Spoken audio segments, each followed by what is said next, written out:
अगर आप हवाई जहाज से सफर करने वाले हैं तो आप 5G सर्विसेज का मजा नहीं ले पाएंगे, क्योंकि टेलीकॉम डिपार्टमेंट ने टेलीकॉम कंपनियों को रनवे के पास 5G सर्विस बंद करने की इंस्ट्रक्शंस दी है। एयरपोर्ट के रनवे के दोनों ओर 2 किलोमीटर तक 5G सर्विसेज न देने के निर्देश दिए गए हैं। साथ ही रनवे के 910 मीटर तक कंपनियां सर्विसेज नहीं दे सकेंगी। इसका मतलब है कि अगर आप एयरक्राफ्ट में बैठे हैं तो आप 5G सर्विसेज का आनंद नहीं ले सकेंगे। साथ ही भारत में कई सारे एयरपोर्ट बहुत छोटे हैं जहां पर सर्विस दे पाना मुश्किल है। टेलीकॉम कंपनियों ने जोर शोर से 5G सर्विसेज शुरू करने का ऐलान किया था। जानकारी हो कि भारतीय एयरटेल देश के 5 एयरपोर्ट पर 5G सर्विसेज की अनाउंसमेंट कर चुका था। इसमें बेंगलुरु, पुणे, वाराणसी, नागपुर, पटना एयरपोर्ट पर एयरटेल 5G सर्विसेज दे रही है। बता दें कि 5G के सिग्नल से एयरक्राफ्ट का अल्टीमीटर प्रभावित होता है। टेलीकॉम डिपार्टमेंट ने DGCA से एयरक्राफ्ट के अल्टीमीटर्स को रिप्लेस करने में तेजी दिखाने को कहा है।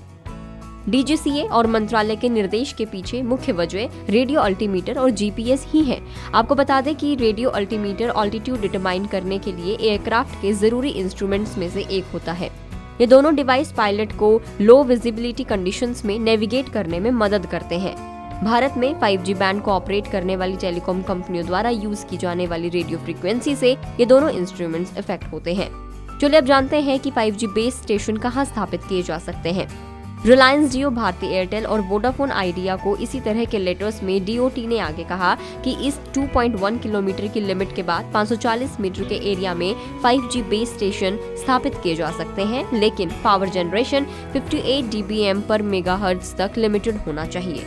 DOT ने लेटर में कहा कि टेलीकॉम सर्विसेज प्रोवाइडर्स को ये उपाय तत्काल प्रभाव से अपनाने होंगे और ये तब तक लागू रहेंगे जब तक कि DGCA द्वारा सभी एयरक्राफ्ट रेडियो अल्टीमीटर फिल्टर को नहीं बदल दिया जाता है। जानकारी हो कि एयरपोर्ट्स के आसपास के क्षेत्रों में भी फिलहाल 5G सर्विसेज नहीं मिलेंगी। उदाहरण के लिए दिल्ली में वसंत कुंज और द्वारका जैसे क्षेत्रों में 5G नहीं होगा।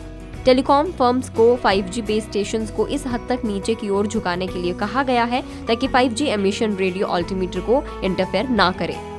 वहीं अल्टीमीटर रिप्लेसमेंट के संबंध में DOT ने कहा है कि DGCA इसे समय पर कर लेगा। पत्र में कहा गया है कि DGCA से अनुरोध है कि कार्य पूरा होते ही DOT को सूचित किया जाए ताकि रिस्ट्रिक्शंस को हटाया जा सके। इस बीच टेलीकॉम कंपनियों का कहना है कि अल्टीमीटर द्वारा इस्तेमाल जिस बैंड का यूज किया जाता है वो 4.2 गीगाहर्ट्ज है, ना कि 3.3 to 3.67 गीगाहर्ट्ज, जिसे देश में 5G सर्विसेज के लिए नीलाम किया गया था। दोनों के बीच 500 गीगाहर्ट्ज का अंतर है। ऐसे में 5G बैंड विमान रेडियो अल्टीमीटर में इंटरफेयर कर ही नहीं सकता। आपका इस रिपोर्ट को लेकर क्या कहना है, हमें कमेंट करके जरूर बताइएगा। अगर आप फेसबुक पर इस वीडियो को देख रहे हैं तो फेसबुक पेज को लाइक करें और अगर आप हमें यूट्यूब पर देख रहे हैं तो यूट्यूब चैनल को सब्सक्राइब करना ना भूलें।